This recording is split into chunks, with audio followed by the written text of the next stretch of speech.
Hello viewers, মুলাভস কিচেনে আপনাদের সকলকে স্বাগত। আমি মৌ আজ চলে এসেছি ক্ষীরের পাটিসাপটা নিয়ে। চলুন দেখে নেওয়া যাক কী করেছি। এখানে আমি আতপ চাল নিয়ে নিয়েছি। আতপ চালটা আমি ধুয়ে ভালো করে পরিষ্কার করে নিয়ে বেটে নিলাম। দিদা বেটে দিয়েছে, আমিও বেটেছি কিছুটা, দিদাও বেটেছে কিছুটা। যাই হোক, চালটা আমার গুঁড়ো হয়ে গেছে। এবারে এই চালটাকে আমি একটু সরিয়ে রাখছি। আমি এর থেকে 2 চামচ চালের গুঁড়ো নিয়ে নিয়েছি। এবার ফ্রাইং প্যানে কিছুটা দুধ দিয়ে সেটা একটু উষ্ণ গরম হয়ে গেলে তার মধ্যে 2 চামচ চালের গুঁড়ো আর একটা 10 টাকা দামের গুঁড়ো দুধের প্যাকেট দিয়ে দিলাম। এবার এটাকে ভালো করে জাল দিতে হবে আর অনবরত কিন্তু নাড়তে হবে, কোনো লাম্পস যাতে না পড়ে, ভীষণ ভালো করে নাড়তে হবে। এটা না নাড়লে কিন্তু নিচ দিয়ে লেগে যাবে এবং পুরটা কিন্তু খেতে ভালো হবে না। তারপর আমি দিয়ে দিলাম পরিমাণ মতন চিনি। আমি অল্প চিনি পছন্দ করি তাই অল্প দিয়েছি, মিষ্টিটা আপনাদের ইচ্ছে মতন দিয়ে নেবেন আপনারা। তারপরে দিয়ে দিচ্ছি একটু ঘি। ঘিটা দিলে টেস্টটা অনেকটা বেড়ে যায়, তার জন্য আমি ঘি দিলাম, আপনারা চাইলে নাও দিতে পারেন। তারপর আমার পুরটা হয়ে গেছে, আমি পুরটা তুলে রেখে দিলাম।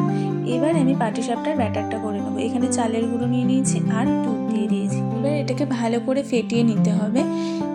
তারপর আমি দিয়ে দিলাম 2 চামচ মতন চিনি। চিনিটা আপনাদের স্বাদ অনুযায়ী দেবেন। তারপরে ভালো করে ফেটাতে হবে যাতে কোনো লাম্পস না থাকে এবং চিনিটা যেন ব্যাটারের সাথে একদম গলে যায়। তো এর মধ্যে আপনি একটু সামান্য পরিমাণে নুনও দিতে পারেন, তাহলে একটু টেস্টটা ভালো আসে, আর নাও দিতে পারেন। তারপরে আমি করছিলাম, বাট আমার পিঠেগুলো ঠিক গোল গোল হচ্ছিল না, তো মা বললো সরে যেতে, মাই করবে। তো মা দেখলাম যে ব্যাটারটা দিয়ে দিল, দিয়ে তার মধ্যে একটু পুর দিয়ে দিল, দিয়ে তারপরে এই যে দেখতেই পাচ্ছেন কি সুন্দরভাবে উল্টে পাল্টে ডিমের অমলেটের মতন ভেজে নিল। তারপরে আবার একটুখানি কলা পাতায় তেল দিয়ে কড়াইটা মুছে ব্যাটারটা একটু দিয়ে দিল, গোল গোল করে রুটির মতন একটা শেপ দিয়ে দিল।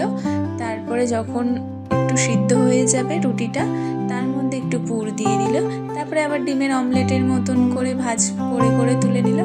ব্যাস রেডি ক্ষীরের পাটিসাপটা। অবশ্যই বানান আপনারা আর এইভাবে করে খান, দেখবেন আপনাদেরও অবশ্যই ভালো লাগবে আর আপনার বাড়ির লোকও কিন্তু আপনার প্রশংসায় পঞ্চমুখ হয়ে যাবে। তবে আর দেরি কেন, চটপট তৈরি করে ফেলুন ক্ষীরের পাটিসাপটা।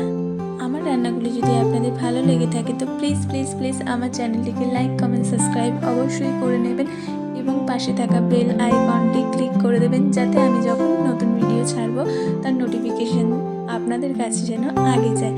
Thank you for watching.